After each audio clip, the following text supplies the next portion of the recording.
Okay, this is Mark. Here are the fireworks I have for July 4th, which we're actually shooting off on July 3rd. First couple things you see here, just some Roman candles.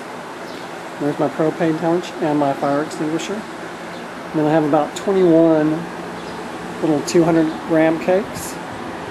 And the reason why I took the tops off is so I can inspect for any damage. Like this one is kind of smashed up. So hopefully it'll come out just fine.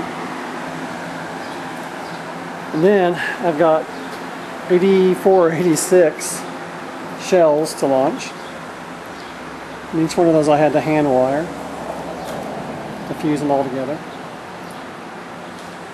And we have a few miscellaneous cones. And then I have a bunch of Roman candles here that I've fused all together.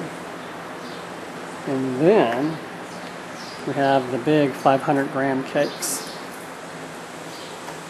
Killer Skeeters, World's Best Crackling Cake, Black Knight, Blonde Joke, Blue Hawaii, Dark Knight, Rubicon, Global Dominance, and Heatwave. So that's our fireworks.